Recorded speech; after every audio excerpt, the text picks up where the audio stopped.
नमस्कार किसान मित्रों, मैं हूं वेद कुमार और आप देख रहे हैं अमन मौर्य खेती चैनल। तो किसान भाइयों, आज हम बात करेंगे आपके एक जाने माने पौधे और एक जानी मानी वनस्पति औषधि के बारे में, जिसका नाम मंडूक करड़ी होता है। मंडूक करड़ी होता है और इसे हम ब्राह्मी के नाम से भी जानते हैं। तो आइए अब हम बात करते हैं ब्राह्मी या मंडूक करड़ी के बारे में।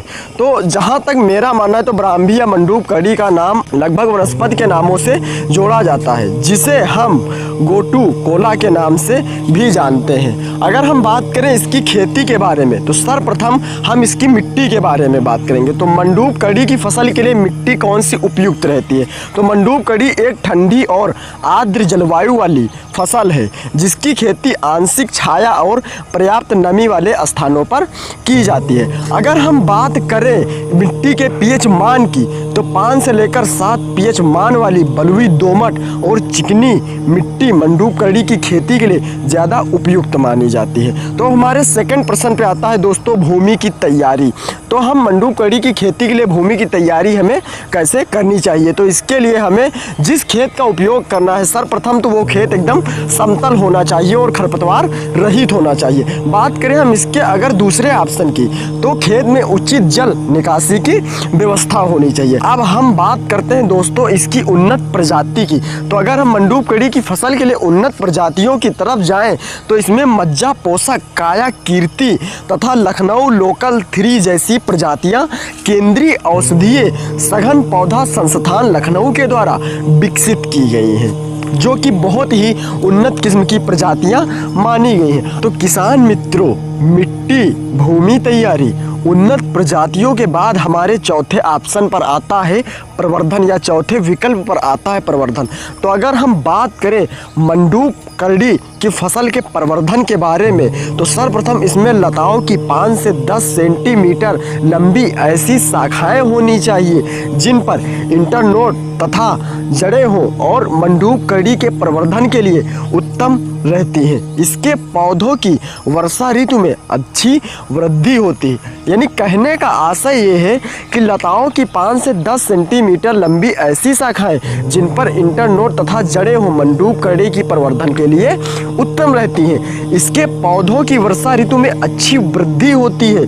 इसके बीज अत्यंत छोटे होते हैं जो अक्टूबर व नवंबर में प्राप्त होते हैं। बीज का अंकुरण बहुत कम मात्रा में होता है तथा इसकी शाखाओं की रोपाई 5 से 10 सेंटीमीटर के अंतराल पर की जाती है। अगर किसान मित्रों हम बात करें 1 हेक्टेयर में इसके पौधों की रोपाई की तो 1 हेक्टेयर के लिए हमें 70 किलोग्राम या 40,000 पौधों की आवश्यकता होती है। रोपाई का उपयुक्त समय जून से लेकर अगस्त महीने तक होता है।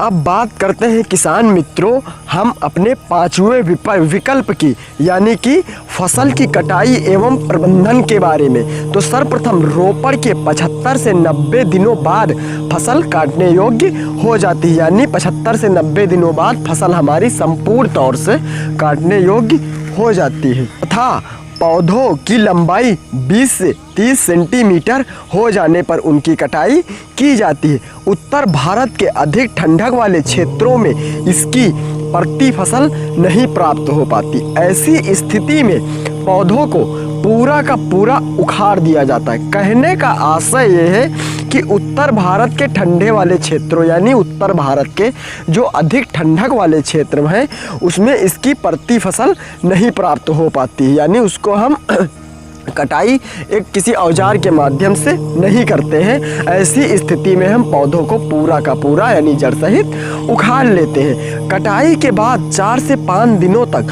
साग को धूप में सुखाना चाहिए। यानी कटाई के बाद वही जो पौधे होते हैं जिसको हम साग बोलते हैं उनको 4 से 5 दिनों तक धूप में हमें सुखा लेना चाहिए।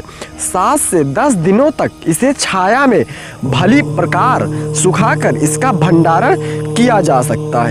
भंडारण की अवधि 6 माह से अधिक होने पर मंडूक करड़ी में उपलब्ध वकोसाइड की मात्रा घटने लगती है। अतः लंबे समय तक भंडारण से बचें।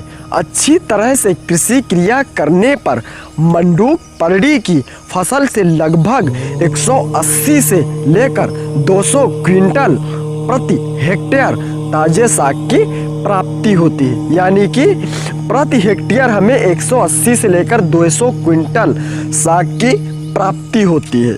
अब हम अपने छठे विकल्प पर बात करेंगे इसके औषधीय गुणों या औषधीय उपयोग के बारे में। तो किसान मित्रों, मंडूक परड़ी का प्रयोग प्रमुख रूप से तंत्रिका तंत्र, मनोरोग, पागलपन, मृगी जैसे भयानक रोगों के उपचार हेतु प्रयोग किया जाता है। महर्षि चरक के अनुसार मंडूक परड़ी मानसिक रोगों के उपचार की अचूक वनस्पति है। इसे देश के कुछ राज्यों में कहा जाता है ब्राह्मी कहा जाता है, यानी कि कहने का आशय यह है कि इसी देश के कुछ राज्यों में इसे ब्राह्मी के नाम से भी जानते हैं। मंडूक परड़ी का उल्लेख चरक संहिता में निर्दिष्ट किया गया है कि उदर रोग से पीड़ित रोगी एवं विष पीड़ित रोगी के लिए इसका शाक पाथ्य यानी कि उपयुक्त माना गया है। इसके अतिरिक्त व्यवस्थापन, महाकषाय तथा रिक्त स्कंद में भी मंडूक परड़ी का उल्लेख प्राप्त होता है। तो किसान मित्रों, अब हम बात करते हैं इसके कुछ खास प्रभावों की, यानी मंडूक परड़ी के कुछ खास प्रभावों की या खास गुणों की। तो यहाँ पे हम सबसे पहले बात करेंगे आर्द्र शाक को पीस कर, यानी कि मंडूक परड़ी का जो आर्द्र शाक होता है उसको पीस कर लेप करने से अमवात तथा स्लीपन में लाभ होता है। कहने का आशय यह है कि इसके आर्द्र शाक यानी इसके हरे पौधों को पीस कर हम सर्वप्रथम उसका लेप बना लेते हैं, फिर उसको उपयोग करने से हमें अमवात तथा स्लीपत जैसी बीमारियों में बहुत अधिक मात्रा में लाभ होता है। अगर हम दूसरे दौर पर इसकी बात करें तो मंडूक परड़ी पत्र स्वरस से सिद्ध तैल का प्रयोग अस्थि भग्न की चिकित्सा में भी किया जाता है। अब दोस्तों हम बात करेंगे मंडूक परड़ी के अहित प्रभाव, यानी कि इसके नुकसान के बारे में। तो मंडूक परड़ी से कोई हमें ज़्यादा नुकसान नहीं होता, क्योंकि ये एक प्रकार की औषधि है। और वैसे आप लोगों ने तो सुना ही होगा, किसी भी वस्तु का अधिकता से ज़्यादा उपयोग करना हमारे लिए हानिकारक साबित हो सकता है। उसी में का इसका एक दुरुपयोग